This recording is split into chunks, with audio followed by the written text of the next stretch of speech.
خدا را مٹا دو اپنا جلوہ اسی میں دکھا دو غوث اعظم جالیوں پر نگاہیں جمی ہیں۔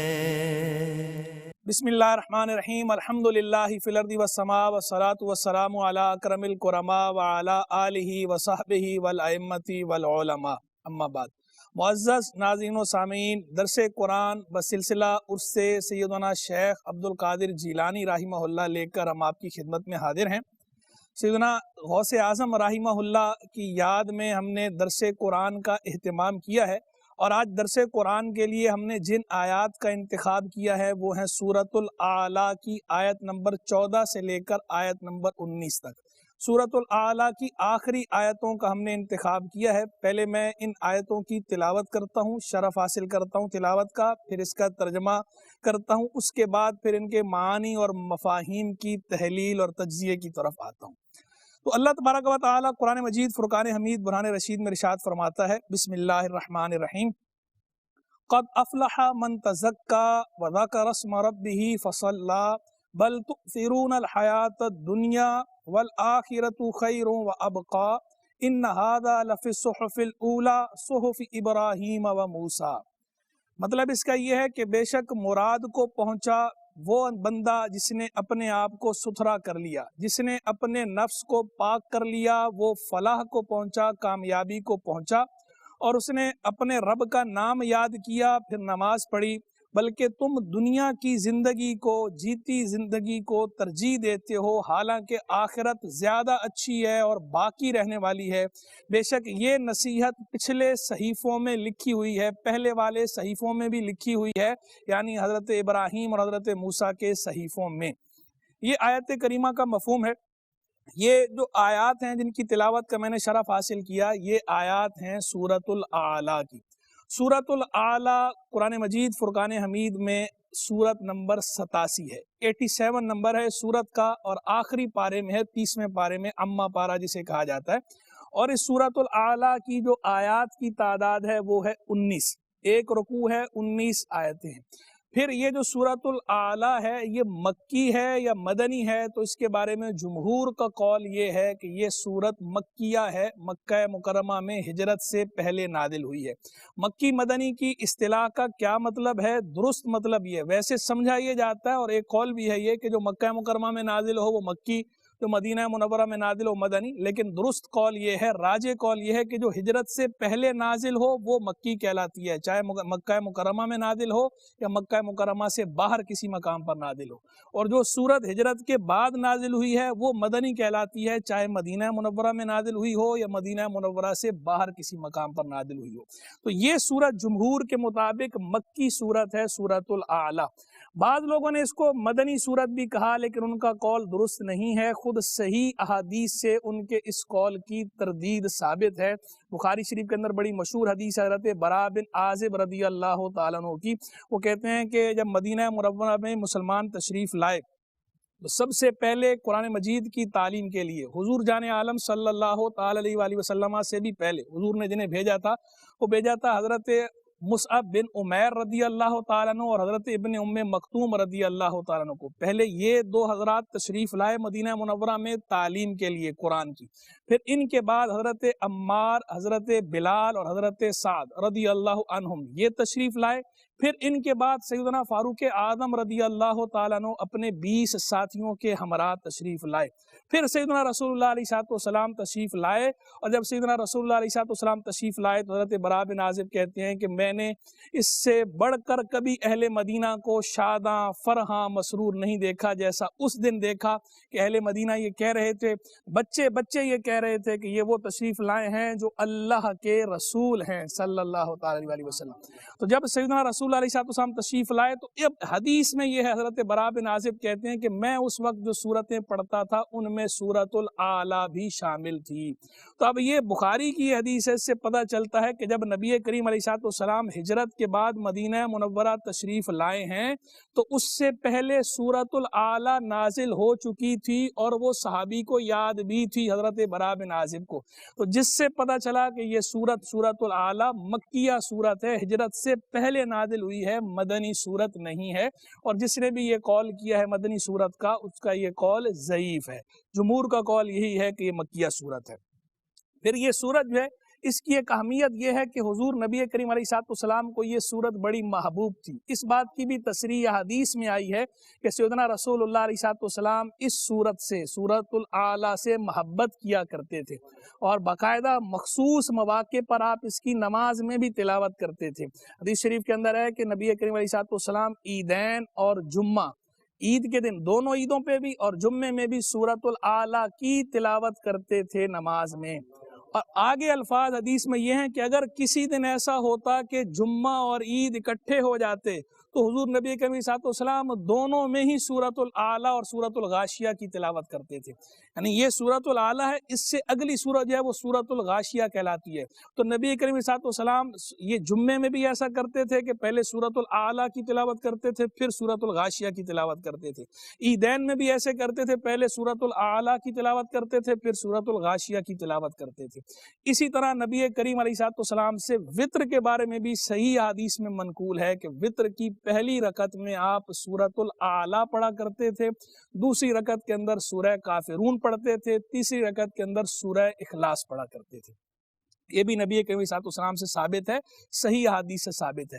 اسی طرح یہ بھی صحیح حدیث سے ثابت ہے کہ سیدنا رسول اللہ علیہ وسلم کبھی کبھی ظہر کی نماز میں سورۃ الاعلیٰ پڑھا کرتے تھے، کبھی عصر کی نماز میں بھی سورۃ الاعلیٰ پڑھا کرتے تھے۔ تو اس سے پتہ چلتا ہے کہ سیدنا رسول اللہ علیہ وسلم کو یہ سورت بہت زیادہ پسند تھی، اور آپ نماز میں اس سورت کی بھی تلاوت کیا کرتے تھے۔ تو ہمیں بھی یہ چاہیے، ویسے تو ہمیں یہ حکم ہے فَقْرَؤْا مَا تَيَسَّرَ مِنَ الْقُرْآنِ، قرآن میں سے جو یاد ہو، جو میسر ہو پڑھ لو۔ نماز میں قرآن کی تلاوت سورہ فاتحہ کے بعد کہیں سے بھی کی جا سکتی ہے، لیکن سیدنا رسول اللہ علیہ السلام سے جو منقول ہے، احادیث صحیحہ سے جو بات منقول ہو، تو کبھی کبھی نبی کریم علیہ السلام کے مبارک طریقے کو ادا کرنے کی نیت سے وہ سورتیں بھی پڑھ لینی چاہیے کہ اس کی برکت ہے۔ ویسے تو سارا قرآن ہی برکت والا ہے، لیکن جس کے بارے میں یہ پتہ چل گیا کہ سیدنا رسول اللہ علیہ السلام نے فلاں موقع پہ اس سورت کی فلاں نماز میں تلاوت کی ہے، تو اس کی برکت تو کیا کہنے کہ اللہ کے محبوب نے کی ہے۔ تو اللہ کے محبوب تو آپ کو پتہ ہے وَمَا يَنْطِقُ عَنِ الْهَوَىٰ إِنْ هُوَ إِلَّا وَحْيٌ يُوحَىٰ، وہ اپنی نفسانی خواہش سے بات کرتے ہی نہیں، جو کچھ ہے وہ ان کی طرف وحی کی جاتی ہے، اس کی روشنی میں وہ کلام فرماتے ہیں۔ تو ان کا کسی خاص نماز میں کسی خاص سورت کی تلاوت کرنا یہ بے فائدہ نہیں، اور یہ اتفاقاً نہیں ہے۔ نبی کریم صلی اللہ علیہ وسلم کا جو فعل ہوتا ہے، اس طرح کے جو افعال ہیں، یہ اتفاقاً نہیں ہیں۔ اور اگر اتفاقاً بھی ہوتے تو نبی کریم علیہ السلام سے جب کسی فعل کو نسبت ہو جائے یا کسی قول کو نسبت ہو جائے تو اس کی وہ برکتیں ہی برکتیں، صرف برکت نہیں، برکتیں ہی برکتیں ہوتی ہیں۔ تو اللہ کے محبوب علیہ السلام کے مبارک طریقے کو ادا کرنے کی نیت سے کبھی کبھی ہمیں بھی یہ چاہیے کہ جمعے میں جو جمعہ پڑھاتے ہیں وہ جمعے کے اندر کبھی سورۃ الاعلیٰ کی تلاوت کر لیں، عید کے موقع پہ سورۃ الاعلیٰ کی تلاوت کر لیں۔ ظہر میں تو منفرد بھی خود بھی سورۃ الاعلیٰ کی تلاوت کی جا سکتی ہے، جو اکیلا پڑھ رہا ہے سورۃ الاعلیٰ کی تلاوت کر لے۔ اس کے علاوہ بھی سورۃ الاعلیٰ کو پڑھا کرے، پڑھنا چاہیے اور سمجھ کر پڑھنا چاہیے کہ نبی کریم علیہ السلام کو یہ سورت محبوب تھی۔ اور اس سورت کو سورۃ الاعلیٰ اس لیے کہا جاتا ہے کہ جو اس کی پہلی آیت ہے سبح اسم ربک الاعلیٰ، اس کے اندر اللہ تبارک و تعالیٰ کا وصف بیان ہوا ہے، ذکر ہوا ہے اعلیٰ، الاعلیٰ سب سے بلند، تو اس پر اس کا نام رکھا گیا ہے سورۃ الاعلیٰ۔ ویسے اس کو سورۃ الاعلیٰ بھی کہا جاتا ہے اور سورۃ السبح بھی کہا جاتا ہے، جو اس کا پہلا لفظ ہے جہاں سے آیت شروع ہو رہی ہے، اس پر بھی اس کو سورۃ السبح کہہ کے بھی تعبیر کیا جاتا ہے۔ ویسے نام اس کا باقاعدہ سورۃ الاعلیٰ ہے۔ اور حضرت عقبہ بن عامر رضی اللہ تعالیٰ عنہ کی روایت ہے کہ جب سورۃ الواقعہ کی یہ آیت نازل ہوئی فَسَبِّحْ بِاسْمِ رَبِّكَ الْعَظِيمِ، تو نبی کریم علیہ السلام نے فرمایا اجعلوها فی رکوعکم، اسے اپنے رکوع میں شامل کر لو۔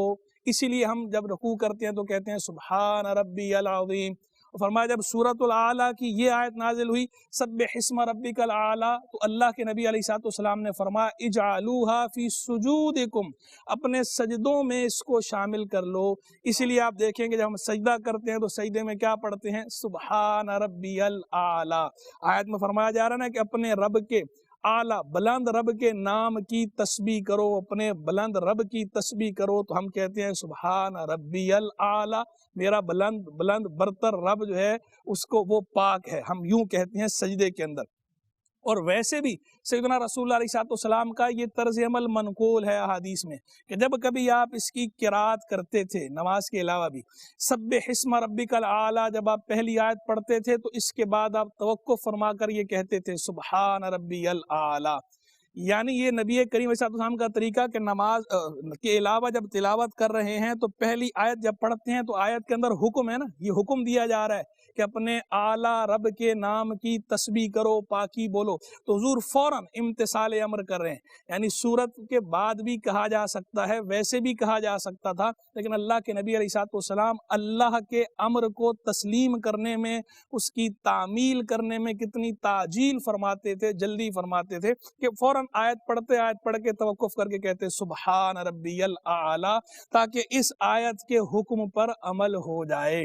تو اس لیے ہمیں بھی یہ چاہیے کہ اس کی تلاوت الگ سے کیا کریں، نماز میں بھی، نماز کے علاوہ بھی، اور جب تلاوت کریں سمجھ کے کریں، اور پھر اس کی تلاوت کرتے ہوئے جب یہ پہلی آیت کی قرات کریں تو اس کے بعد ہم بھی اللہ کے نبی کی ادا کو ادا کرنے کی نیت سے اور اللہ کے حکم کی تعمیل کی نیت سے، امتثال امر کی نیت سے کہہ لیا کریں سبحان ربی الاعلیٰ، تاکہ ہمیں اس کی برکتیں حاصل ہوں۔ یہاں پر ایک مختصر سے بریک کا وقت ہوا چاہتا ہے، امید کرتے ہیں آپ ہمارے ساتھ رہیں گے۔ ناظرین ویلکم بیک۔ بریک پر جانے سے پہلے ہم یہ گفتگو کر رہے تھے کہ سورۃ الاعلیٰ کے اندر جو پہلی آیت ہے، اس آیت کی قرات کے بعد، تلاوت کے بعد حضور نبی کریم صلی اللہ تعالی علیہ وآلہ وسلم سبحان ربی الاعلیٰ کے الفاظ ادا کیا کرتے تھے۔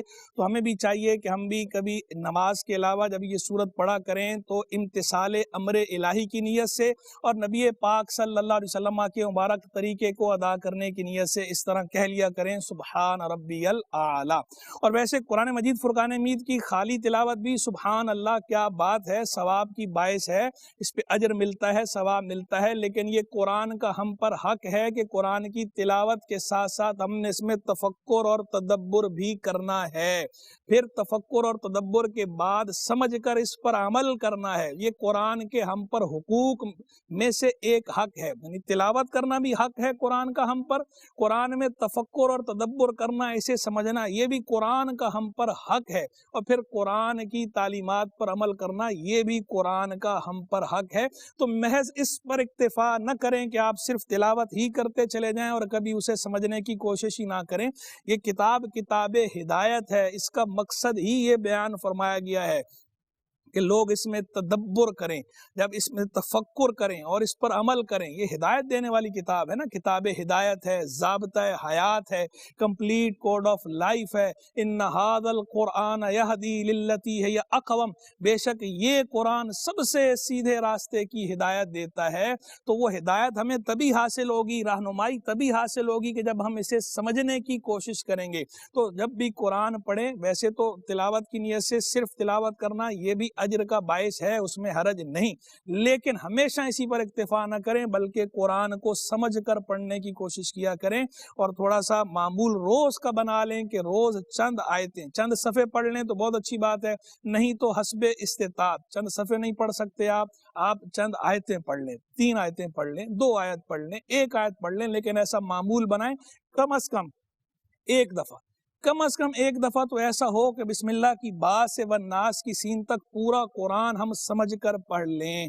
ہم مسلمان ہیں اور یہ ہمارے دین کا ہم سے تقاضا اور مطالبہ ہے کہ ہم قرآن کو سمجھیں۔ تو کاش ایسا ہو جائے کہ ہم کم از کم ایک دفعہ تو شروع سے لے کر آخر تک پورے قرآن کو سمجھ کر پڑھیں۔ جو خود عربی جانتے ہیں وہ تو براہ راست سمجھ سکتے ہیں، یا عربی تفاسیر دیکھ کر سمجھ سکتے ہیں۔ جو عربی نہیں جانتے، جو اردو دان ہیں یا اور کوئی کسی زبان کے حامل ہیں، تو ہر زبان کے اندر قرآن مجید فرقان حمید کا ترجمہ بھی ہو چکا ہے الحمدللہ، اور تفاسیر بھی موجود ہیں۔ تو جو ترجمہ، جو تفسیر آپ کو آسان لگتی ہے آپ اس سے قرآن مجید فرقان حمید کی تلاوت کیا کریں اور سمجھا کریں، سمجھنے کی کوشش کیا کریں۔ اور ساتھ یہ بھی ہے کہ ضروری نہیں ہے کہ ہر بات آپ کو سمجھ میں آئے، بہت ساری باتیں باریک ہوتی ہیں، بعض اوقات نہیں سمجھ میں آتی، تو قرآن ہی کی ہدایت موجود ہے، فَاسْأَلُوا أَهْلَ الذِّكْرِ إِن كُنتُمْ لَا تَعْلَمُونَ، تو اہل ذکر سے یعنی اہل علم سے پوچھو اگر تم نہیں جانتے۔ تو اگر کوئی بات سمجھ میں نہ آئے تو آپ مستند علماء سے رجوع کر کے سمجھ لیں کہ قرآن مجید فرقان حمید کو پورے کا پورا سمجھنا ہر کسی کے بس کی بات نہیں ہے۔ موتی اس کے اندر بکھرے ہوئے ہیں، موتی کون نکال کے دے گا؟ ڈائیور نکال کے دے گا، جو غوطہ خور ہے، جو شناور ہے، وہ نکال کے دے گا۔ تو آپ خود بھی کوشش کریں سمجھنے کی، جہاں خود سمجھ میں نہ آئے وہاں علماء سے، مستند علماء سے رابطہ کریں، رجوع کریں اور اس کو سمجھ لیں، اور سیکھنے میں کوئی آر نہیں ہونی چاہیے۔ اب آ جائیے ان آیات کی طرف سورۃ الاعلیٰ کی، یہ جو آخری آیت ہیں، آیت نمبر 14 سے لے کر آیت نمبر 19 تک، 14، 15، 16، 17، 18، 19، 1، 2، 3، 4، 5، 6، یہ 6 آیتیں ہیں جن کی تلاوت کا ہم نے شرف حاصل کیا۔ ان 6 آیتوں کے اندر بات کیا فرمائی جا رہی ہے، پہلے میں مرکزی مضمون اس کا بیان کر دیتا ہوں، مفہوم چند لفظوں میں ذکر کر دیتا ہوں، پھر اس کو باری باری اس کی تحلیل کرتا ہوں، تجزیہ کرتا ہوں معانی اور مفاہیم سمجھنے کے لیے۔ مرکزی مضمون تو اس کے اندر یہ بیان ہو رہا ہے کہ چونکہ اس سے پیچھے قرآن مجید فرقان حمید کا انداز ہے اور اللہ کے نبی علیہ السلام کا بھی انداز ہے کہ دیکھیں محرک جو ہوتا ہے، انسینٹیو، انسان جو ہے تحریک پکڑتا ہے کبھی لالچ سے، کبھی ڈر سے۔ کبھی بندہ کوئی کام کرتا ہے ڈر کر، خوف زدہ ہو کر، اور کبھی بندہ کوئی کام کرتا ہے لالچ سے۔ بندے کی خواہش ہوتی ہے، طمع ہوتی ہے کہ مجھے یہ فائدہ ہوگا اس سے، تو فائدہ حاصل کرنے کے لیے، اور کبھی بندہ نقصان سے بچنے کے لیے کرتا ہے۔ تو اس قرآن مجید فرقان حمید کا یہ بلیغ انداز ہے کہ قرآن نے دونوں انداز سامنے رکھے ہیں، تبشیر اور انذار۔ تبشیر کا معنی ہوتا ہے خوشخبری دینا، انذار کا معنی ہوتا ہے ڈرانا، اسے ترغیب اور ترہیب بھی کہا جاتا ہے۔ ترغیب کا معنی رغبت دلانا، ترہیب کا معنی ڈرانا۔ تو قرآن جو ہے اللہ تبارک و تعالیٰ دونوں اسلوب استعمال فرماتا ہے، قرآن کے اندر دونوں اسلوب استعمال ہوئے ہیں، پیرالل استعمال ہوئے ہیں۔ آپ کو تبشیر بھی نظر آئے گی، انذار بھی نظر آئے گا، یعنی اللہ تبارک و تعالیٰ کی مشیت یہ ہے، اللہ یہ چاہتا ہے کہ اس کے بندے فلاح پالیں، اس کے بندے کامیابی پالیں، اس کے بندے جنت میں داخل ہو جائیں، اس کے بندے دوزخ سے بچ جائیں۔ تو کبھی اللہ جو ہے وہ طمع دیتا ہے، لالچ دیتا ہے کہ یہ کرو گے تو یہ فائدہ ہوگا، یہ فائدہ ہوگا، یہ فائدہ ہوگا، اسے بیان کیا جاتا ہے۔ کبھی اللہ تبارک و تعالی اپنے غضب سے اور عذاب سے ڈراتا ہے کہ یہ کام نہیں کرو گے تو یہ نقصان ہوگا، یہ نقصان ہوگا، یہ سزا ہوگی، یہ سزا ہوگی۔ تو جزا سزا کا تصور رکھا گیا ہے۔ تو طمع بھی ہے، خوف بھی ہے، دونوں محرک ہیں، اور دونوں محرک استعمال کیے گئے ہیں انسان کی ہدایت کے لیے، انسان کی اصلاح کے لیے۔ تو اس سے ہمیں یہ اسلوب بھی پتہ چلا کہ جو داعی اور مبلغ ہے وہ بھی کبھی تبشیر سے کام لے، کبھی انذار سے کام لے۔ یعنی ایسا نہ ہو کہ آپ ہمیشہ صرف بشارتیں ہی سناتے رہیں، ہمیشہ صرف فضائل ہی بیان کرتے رہیں، ہمیشہ صرف انعامات کا تذکرہ ہی کرتے رہیں۔ یہ انداز بھی درست نہیں ہے کہ ہمیشہ آپ یہی کر رہے ہیں، یہ کرنا ہے لیکن صرف ہمیشہ یہی کرنا اور خوف خدا کی بات سرے سے نہ کرنا، یہ درست نہیں۔ اسی طرح ہمیشہ آپ ڈراتے رہیں، ہمیشہ ڈرائیں، ہمیشہ خوف کی بات کریں، سزا کی بات کریں، انعامات کا ذکر نہ کریں، تبشیر نہ ہو، یہ بھی ٹھیک نہیں ہے۔ تو قرآن کا منہج یہ ہے، قرآنی منہج یہ ہے، اور نبوی منہج بھی یہ ہے کہ تبشیر اور انذار دونوں متوازی ہیں، دونوں کو پیرالل لے کر چلیں۔ کبھی تبشیر سے کام لیں، کبھی انذار سے کام لیں، تاکہ جو حکمت ہے، جو قرآن کی حکمت ہے، جو نبی کریم علیہ السلام کی حکمت ہے، وہ اس حکمت پر بھی عمل ہو اور اس کا پراپر فائدہ بھی حاصل ہو، دعوت اور تبلیغ کے لیے جو ضروری چیز ہے وہ بھی حاصل ہو جائے۔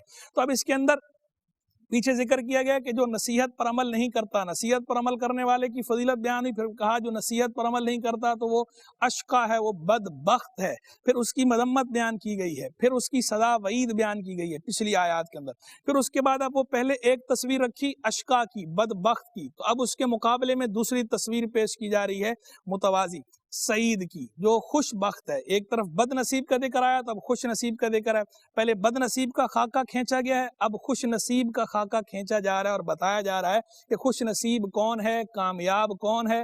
وہ بندہ جو اپنے نفس کو پاک کر لیتا ہے، تزکیہ نفس کر لیتا ہے، پھر اپنے رب کا نام یاد کرتا ہے، پھر نماز ادا کرتا ہے اور آخرت کی زندگی کو دنیا کی زندگی پر ترجیح دیتا ہے۔ اور جو ایسا نہیں کرتا وہ شقی ہے۔ پھر آگے فرمایا کہ اور یہ بعد یہ جو نصیحت ہے یہ صرف قرآن ہی میں نہیں بلکہ قرآن سے پہلے بھی انبیاء کرام علیہ السلام کو جو صحیفے دیے گئے ہیں ان میں بھی یہ نصیحت فرمائی گئی ہے، ان میں بھی یہ بات بتائی گئی ہے کہ کامیاب کون ہے، وہ بندہ، خوشبخت کون ہے، وہ بندہ جو تزکیہ نفس کرے، اپنے نفس کو پاک کرے، ستھرا کرے، جو ذکر کرے اللہ کا، جو نماز پڑھے، جو آخرت کی زندگی کو دنیا کی زندگی پر ترجیح دے۔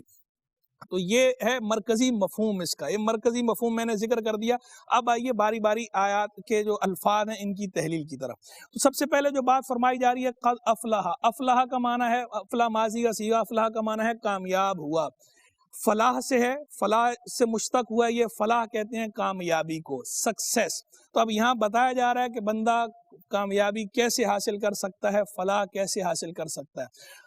دنیا کے اندر ہم پریشان ہوتے ہیں، پوچھتے ہیں، ڈھونڈتے ہیں، موٹیویشنل سپیکرز کو سنتے ہیں، ان کے لیکچرز اٹینڈ کرتے ہیں، دیکھتے ہیں کہ بھئی ہمیں کامیابی کا کوئی طریقہ ملے، جو تجربہ کار لوگ ہیں ان سے ملتے ہیں، سیکھتے ہیں کہ کامیابی کا گر بتائیں کوئی۔ اللہ تبارک و تعالیٰ نے قرآن میں کامیابی کا نسخہ ذکر فرما رکھا ہے۔ تو قرآن مجید کو کھولیں، دیکھیں اس میں فلاح کی بات آ رہی ہے کہ فلاح کیسے ملے گی۔ قرآن بتا رہا ہے فلاح اس طرح ملے گی، کامیابی اس طرح ملے گی، سکسیس اس طرح ملے گی کہ اپنا تزکیہ نفس کرو، اپنے رب کے نام کو یاد کرو اور نماز پڑھو اور آخرت کی زندگی کو دنیا کی زندگی پر ترجیح دو۔ اب یہاں پر فلاح عام ہے، یعنی ایسا نہیں ہے کہ اس میں صرف اخروی فلاح ہے۔ قرآن مجید فرقان حمید کہ اس طرح کی جو آیات ہیں ان میں جب بندہ گہرائی سے غور کرتا ہے تو سمجھ میں آتی ہے بات کہ اس کے اندر عموم ہے، اس میں آخرت کی فوز و فلاح بھی آتی ہے، اس میں دنیا کی فوز و فلاح بھی آتی ہے۔ قرآن مجید فرقان حمید آخرت کی فوز و فلاح کو بھی ذکر کرتا ہے، دنیا کی فوز و فلاح کو بھی ذکر کرتا ہے۔ آخرت کی فوز و فلاح تو بالکل ظاہر ہے کہ آپ رب کو یاد کر رہے ہیں، تزکیہ نفس کر رہے ہیں، نماز ادا کر رہے ہیں تو آخرت کی فوز و فلاح تو ملنی ہے۔ دنیا کی فوز و فلاح، دنیا کی فوز و فلاح یوں ملنی ہے کہ جب آپ اس پر عمل کریں گے تو اللہ کی طرف سے آپ پر خاص قسم کی رحمتیں نازل ہوتی رہیں گی۔ جب اللہ کی طرف سے آپ پر رحمتیں نازل ہونی ہیں تو جو آپ پر مصائب آنے ہیں، بلائیں آنی ہیں، وہ بلائیں اللہ کی رحمت کی برکت سے ٹلتی رہنی ہیں۔ ایک بات، دوسری بات یہ کہ آپ کا جو بھی کام ہے اس کے اندر برکت ہونی ہے، چاہے قلیل ہو لیکن اس میں برکت ہو جائے گی۔ کثیر ہونا ہی برکت نہیں ہے، بعض اوقات قلیل میں بندے کو کفایت کر جائے یہ بھی برکت ہے۔ تو کبھی کثرت ہوتی ہے اور کبھی بظاہر قلیل ہوتا ہے لیکن بندے کو پورا ہو جاتا ہے، کفایت کرتا ہے، یہ بھی برکت ہی کی ایک صورت ہے۔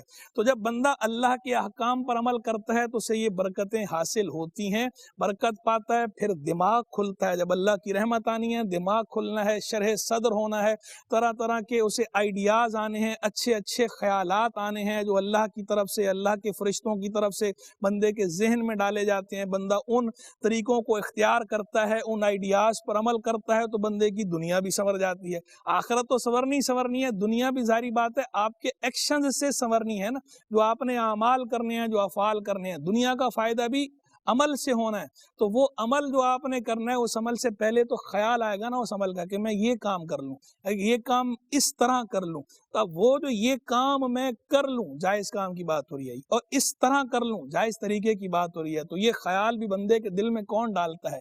یہ خیال اللہ تبارک و تعالیٰ کی طرف سے بندے کے دل میں ڈالا جاتا ہے۔ تو جب بندہ اللہ کی رحمتوں کا مورد ہوتا ہے تو اس کا ذہن کھل جاتا ہے، اس کا سینہ کشادہ ہو جاتا ہے، اسے اپنی دنیاوی فلاح بھی نظر آنا شروع ہو جاتی ہے، اسے پتہ چلنا شروع ہو جاتا ہے کہ یہ انداز اختیار کر لوں گا تو میرا یہ فائدہ ہوگا، دنیاوی فائدہ بھی، تو اخروی تو اپنی جگہ پر وہ تو ہونا ہی ہونا ہے، دنیاوی فائدہ بھی حاصل ہوتا ہے۔ تو من تزکا، جو تزکیہ کرے۔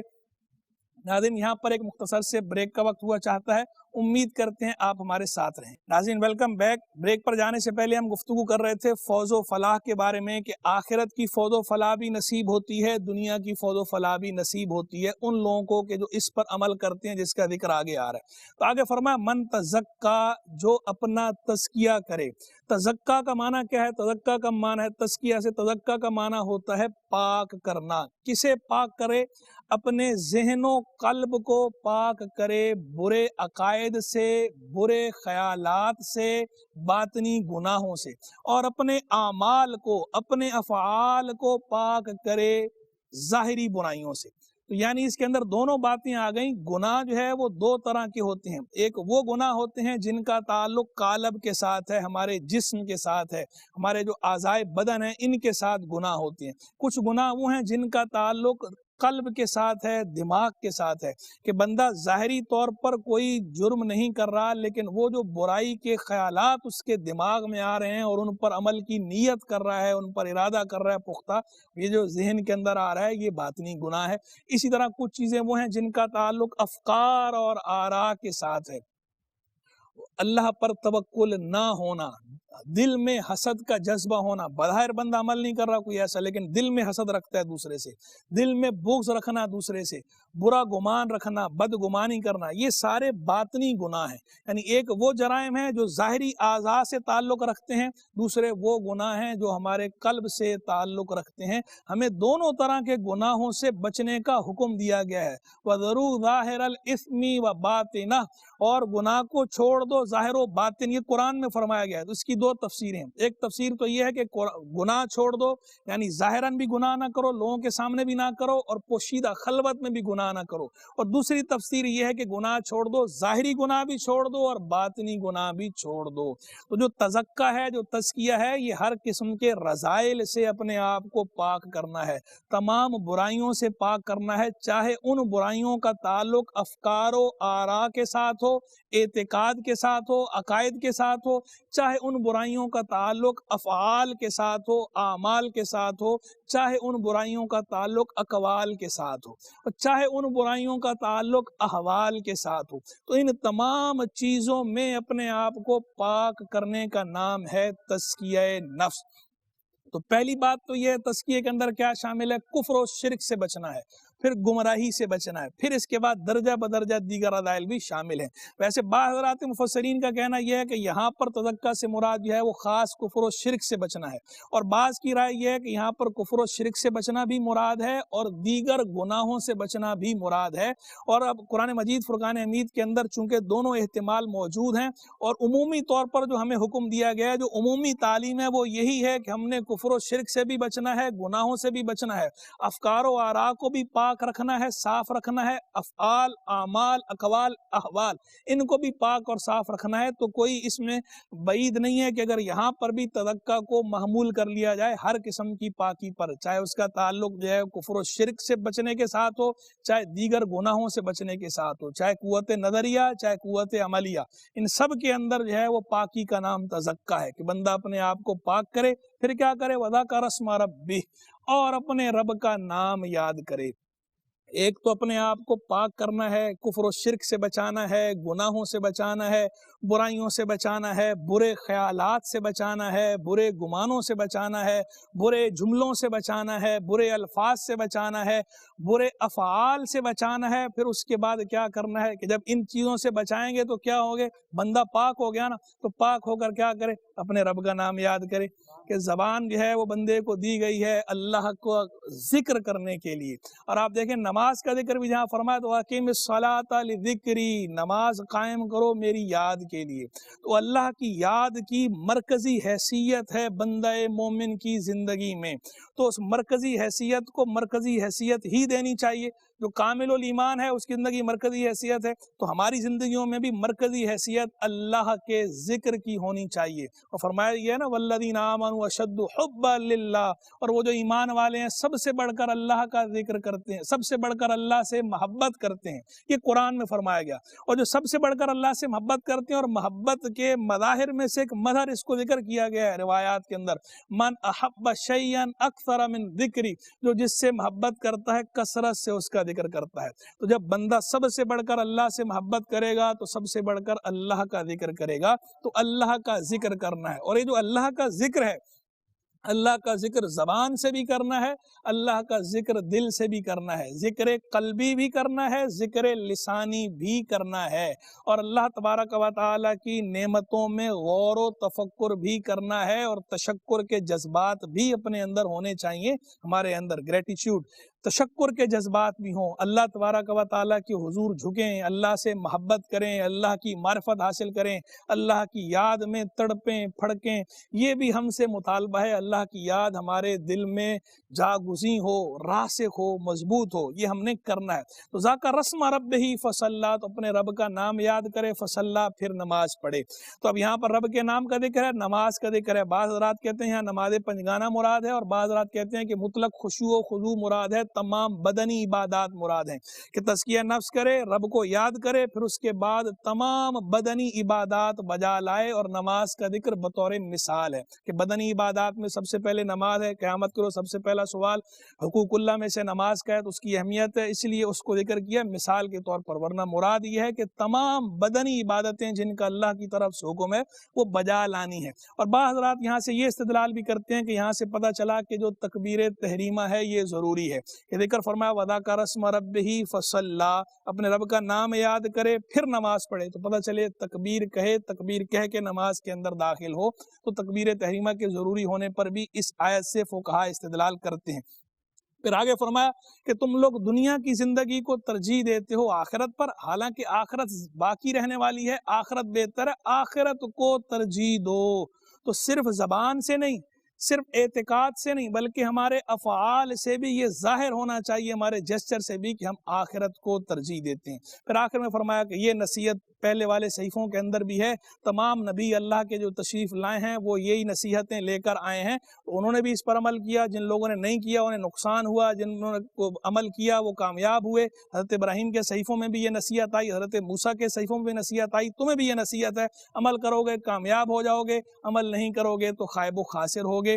اللہ تبارک و تعالیٰ سے دعا ہے کہ اللہ تبارک و تعالیٰ ہمیں تزکیہ نفس کرنے کی توفیق رفیق مرحمت فرمائے، اور اس جو آیات کریمہ ان کے اندر جو فرمایا گیا ہے ہمیں اللہ اس پر کما حقہ عمل کرنے کی توفیق رفیق مرحمت فرمائے۔ وآخر دعوانا ان الحمدللہ رب العالمین۔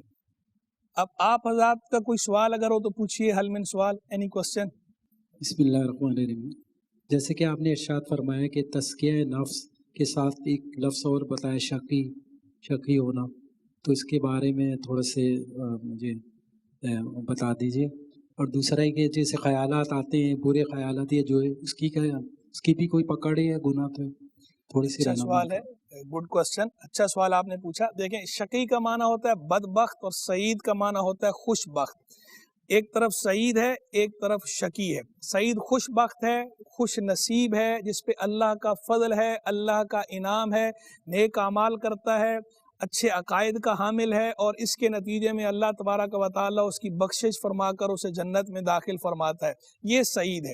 اور شقی بدبخت وہ ہے کہ جو برے اعمال کرتا ہے، برے عقائد کا حامل ہے، اور اللہ تبارک و تعالیٰ سزا کے طور پر اسے دوزخ میں ڈال دے، اس کی بخشش نہ کرے، وہ شقی ہے، وہ بدبخت ہے۔ تو اللہ تبارک و تعالیٰ ہمیں شقاوت سے بچائے، بدبختی سے بچائے، ہمیں سعادت مند بنائے، اور اہل سعادت میں ہی شامل رکھے۔ اور رہ گئی بات یہ برے خیالات پہ پکڑ کی، تو ایک ہوتا ہے صرف برے خیال کا آنا، تو یہ نبی کریم علیہ السلام کی برکت ہے، رحمت ہے کہ صرف برے خیال پر پکڑ نہیں ہے۔ پکڑ کب ہے کہ جب بندہ برے خیال کو دل میں جما لے، یعنی یہ پختہ ارادہ کر لے کہ اب میں یہ کام کر کے ہی رہوں گا، یعنی پختہ ارادہ کرنا، اس پر پکڑ ہے، اس پر گرفت ہے، چاہے وہ کام نہ کرے تو بھی گرفت ہوگی، کیونکہ اس نے اپنی طرف سے ارادہ پختہ کر لیا تھا۔ تو جو پختہ ارادہ ہے برے کام کا، اس پر پکڑ ہے، وہ گناہ ہے، اس سے توبہ کرنا بھی ضروری ہے اور بچنا بھی ضروری ہے۔ صاحب میرا ایک سوال ہے آپ سے کہ اکثر نماز میں لوگ جو ہے نا ان کو درود ابراہیم یاد نہیں ہوتا۔ اچھا کچھ لوگوں کو جو پڑھتے ہیں برابر، جو قرآن پاک پڑھے ہوئے ہیں وہ تو پڑھتے ہیں، لیکن جن کو یاد نہیں ہوتا کیا وہ چھوٹا درود پڑھ سکتے ہیں؟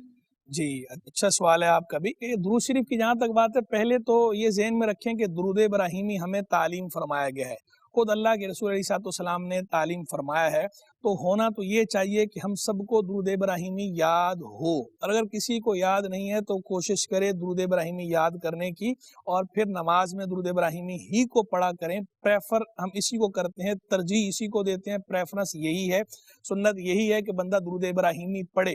لیکن بالفرض اگر کسی کو درود ابراہیمی یاد نہیں ہے اور کوشش کے باوجود یاد نہیں ہوتا تو وہ اگر کوئی چھوٹا درود شریف پڑھ لیتا ہے تو بھی نماز ادا ہو جاتی ہے، نماز پر اس کا اثر نہیں پڑتا۔ لیکن بہتر یہ ہے کہ درود ابراہیمی بھی بندہ پڑھے، درود ابراہیمی کا حکم ہے، اس کی تعلیم ہے، تو اللہ کے نبی کی تعلیم کو اہمیت دے۔ تو ناظرین، یہ آج ہم نے گفتگو کی سورۃ الاعلیٰ کی آیت نمبر 14 سے آیت نمبر 19 تک، اس کے معنی اور مفاہیم سمجھنے کی کوشش کی۔ اللہ تبارک و تعالی ہمیں ان پہ کما حقہ عمل پیرا ہونے کی توفیق رفیق مرحمت فرمائے، اور قرآن مجید کی محبت اللہ ہمارے قلوب میں راسخ فرمائے، قرآن کے حقوق ادا کرنے کی توفیق دے، قرآن کی تلاوت کرنے کی توفیق دے، قرآن پر تفکر اور تدبر کر کے سمجھ کر عمل کرنے اور پھر درست انداز میں دوسروں تک پہنچانے کی اور اپنی زندگیوں میں اسے نافذ کرنے کی توفیق رفیق مرحمت فرمائے۔ وآخر دعوانا ان الحمدللہ رب العالمین۔ فاصلوں کو خدا را مٹا دو، اپنا جلوہ اسی میں دکھا دو، غوث اعظم جالیوں پر نگاہیں جمی ہے، جالیوں پر نگاہیں جمی